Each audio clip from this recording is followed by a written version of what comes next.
8वां स्कंद 16वां अध्याय। कश्यप जी के द्वारा अदिति को पयोव्रत का उपदेश। श्री सुखदेव जी कहते हैं, परीक्षित, जब देवता इस प्रकार भाग कर छिप गए और दैत्यों ने स्वर्ग पर अधिकार कर लिया, तब देव माता अदिति को बड़ा दुख हुआ। वे अनाथ सी हो गईं। एक बार बहुत दिनों के बाद जब परम प्रभावशाली कश्यप मुनि की समाधि टूटी, तब वे अदिति के आश्रम पर आए। उन्होंने देखा कि ना तो वहाँ सुख शांति है और ना किसी प्रकार का उत्साह या सजावट ही। जब वे वहाँ जाकर आसन पर बैठ गए और अदिति ने विधि पूर्वक उनका सत्कार कर लिया, तब वे अपनी पत्नी अदिति से, जिसके चेहरे पर बड़ी उदासी छाई हुई थी, बोले, कल्याणी, इस समय संसार में ब्राह्मणों पर कोई विपत्ति तो नहीं आई है। धर्म का पालन तो ठीक ठीक होता है। काल के कराल गाल में पड़े हुए लोगों का कुछ अमंगल तो नहीं हो रहा है। प्रिय, गृहस्थाश्रम तो जो लोग योग नहीं कर सकते उन्हें भी योग का फल देने वाला है। इस गृहस्थाश्रम में रहकर धर्म, अर्थ और काम के सेवन में किसी प्रकार का विघ्न तो नहीं हो रहा है। ये भी संभव है कि तुम कुटुंब के भरण पोषण में व्यग्र हो रही हो, अतिथि आए हों और तुमसे बिना सम्मान पाए ही लौट गए हों। तुम खड़ी होकर उनका सत्कार करने में भी असमर्थ रही हो, इसी से तो तुम उदास नहीं हो रही हो। जिन घरों में आए हुए अतिथि का जल से भी सत्कार नहीं किया जाता और वे ऐसे ही लौट जाते हैं, वे घर अवश्य गीदड़ों के घर के समान हैं। प्रिय, संभव है मेरे बाहर चले जाने पर कभी तुम्हारा चित्त उद्विग्न हो रहा हो और समय पर तुमने भविष्य से अग्नियों में हवन न किया हो। सर्वदेव में भगवान के मुख हैं, ब्राह्मण और अग्नि। गृहस्थ पुरुष यदि इन दोनों की पूजा करता है तो उसे इन लोकों की प्राप्ति होती है, जो समस्त कामनाओं को पूर्ण करने वाले हैं। प्रिय, तुम तो सर्वदा प्रसन्न रहती हो, परंतु तुम्हारे बहुत से लक्षणों से मैं देख रहा हूँ कि इस समय तुम्हारा चित्त अस्वस्थ है। तुम्हारे सब लड़के तो कुशल मंगल है ना? अदिति ने कहा, भगवान, ब्राह्मण, गौ, धर्म और आपकी यह दासी सब कुशल हैं। मेरे स्वामी, यह गृहस्थ आश्रम ही अर्थ, धर्म और काम की साधना में परम सहायक है। प्रभु, आपके निरंतर स्मरण और कल्याण कामना से अग्नि, अतिथि, सेवक, भिक्षुक और दूसरे याचकों का भी मैंने तिरस्कार नहीं किया है। भगवान, जब आप जैसे प्रजापति मुझे इस प्रकार धर्म पालन का उपदेश करते हैं, तब भला मेरे मन की कौन सी कामना है जो पूरी ना हो जाए। आर्यपुत्र, समस्त प्रजा, वह चाहे सतगुणी, रजोगुणी या तमोगुणी हो, आपकी ही संतान है। कुछ आपके संकल्प से उत्पन्न हुए हैं और कुछ शरीर से। भगवान, इसमें संदेह नहीं कि आप सब संतानों के प्रति, चाहे असुर हो या देवता, एक सा भाव रखते हैं, सम हैं, तथापि स्वयं परमेश्वर भी अपने भक्तों की अभिलाषा पूर्ण किया करते हैं।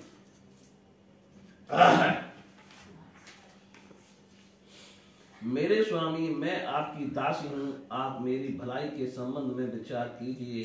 मर्यादा पालक प्रभु, शत्रुओं ने हमारी संपत्ति और रहने का स्थान तक छीन लिया है। आप हमारी रक्षा कीजिए।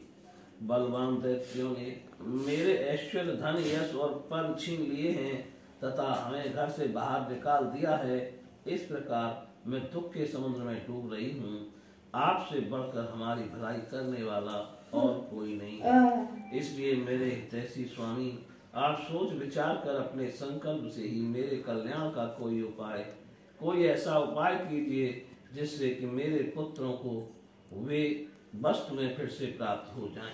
श्री सुखदेव जी कहते हैं, इस प्रकार अदिति ने जब कश्यप जी से प्रार्थना की, तब वे कुछ विस्मित से होकर बोले, बड़े आश्चर्य की बात है, भगवान की माया भी कैसी प्रबल है। यह सारा जगत स्नेह की रज्जु से बंधा हुआ है।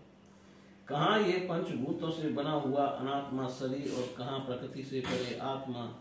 ना किसी का कोई पति है, ना पुत्र है और ना तो संबंधी ही है। मोही मनुष्य को नचा रहा है।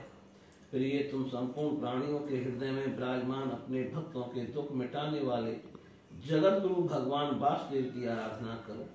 वे बड़े दीन दयालु हैं, अवश्य ही श्री हरि तुम्हारी कामनाएं पूर्ण करेंगे। मेरा यह दृढ़ निश्चय है कि भगवान की भक्ति कभी व्यर्थ नहीं होती, इसके सिवाय कोई दूसरा उपाय नहीं है। अदिति ने पूछा, भगवान मैं जगदीश्वर भगवान की आराधना किस प्रकार करूं जिससे वे सत्य संकल्प प्रभु मेरा मनोरथ पूर्ण करें। पतिदेव, मैं अपने पुत्रों के साथ बहुत ही दुख भोग रही हूँ, जिससे वे शीघ्र ही मुझ पर प्रसन्न हो जाएं। उनकी आराधना की वही विधि मुझे बतलाइए। कश्यप जी ने कहा, देवी, जब तुम्हें संतान की कामना हुई थी तब मैंने भगवान ब्रह्मा जी से यही बात पूछी थी। उन्होंने मुझे भगवान को प्रसन्न करने वाले जिस व्रत का उपदेश किया था वही मैं तुम्हें बतलाता हूँ। फागुन के शुक्ल पक्ष में 12 दिन तक केवल दूध पीकर रहे और परम भक्ति से भगवान कमल नयन की पूजा करे। अमावस्या के दिन यदि मिल सके तो सूअर की खोदी हुई मिट्टी से अपना शरीर मलकर नदी में स्नान करे। उस समय यह मंत्र पढ़ना चाहिए, हे देव, प्राणियों को स्थान देने की इच्छा से 12 भगवान ने रसातल से तुम्हारा उद्धार किया था। तुम्हें मेरा नमस्कार है। तुम मेरे पापों को नष्ट कर दो। इसके बाद अपने नित्य और नैमित्तिक नियमों को पूरा करके एकाग्र से मूर्ति, बेली, सूर्य, जल, अग्नि और गुरुदेव के रूप में भगवान की पूजा करें और इस प्रकार स्तुति करें, प्रभु आप सर्वशक्तिमान हैं, अंतर्यामी और आराधनीय हैं। समस्त प्राणी आप में और आप समस्त प्राणियों में निवास करते हैं, इसी से आपको वासुदेव कहते हैं। आप समस्त चराचर जगत और उसके कारण के भी साक्षी हैं। भगवान मेरा आपको नमस्कार है। आप अव्यक्त और सूक्ष्म हैं, प्रकृति और पुरुष के रूप में आप ही स्थित हैं। आप 24 गुणों के जानने वाले और गुणों की संख्या करने वाले सांख्य शास्त्र के प्रवर्तक हैं। आपको मेरा नमस्कार है। आप वह यज्ञ हैं जिसके प्राणनीय और उदयनीय ये 2 कर्मशील हैं। प्रातः, मध्या और साय, ये 3 सवन ही 3 पाद हैं। चारों वेद 4 सिंह हैं। गायत्री आदि 7 छंद ही 7 हाथ हैं। ये धर्म में वृषभ रूप यज्ञ वेदों के द्वारा प्रतिपादित हैं और इसकी आत्मा है स्वयं आपको मेरा नमस्कार है। आप ही लोक कल्याणकारी शिव और आप ही प्रलयकारी रुद्र हैं। समस्त शक्तियों को धारण करने वाले भी आप ही हैं। आपको मेरा बार बार नमस्कार है। आप समस्त विद्याओं के अधिपति एवं भूतों के स्वामी हैं। आपको मेरा नमस्कार है। आप ही सबके प्राण और आप ही इस जगत के स्वरूप भी हैं। आप योग के कारण तो हैं ही, स्वयं योग और उससे मिलने वाला ऐश्वर्य भी आप ही हैं। हे हिरण्य गर्भ, आपके लिए मेरे नमस्कार। आप ही आदि देव हैं, आपके साक्षी हैं। आप ही नारायण ऋषि के रूप में प्रकट स्वयं भगवान हैं। आपको मेरा नमस्कार है। आपका शरीर मरकत मणि के समान सांवला है। समस्त संपत्ति और सौंदर्य की देवी लक्ष्मी आपकी सेविका है।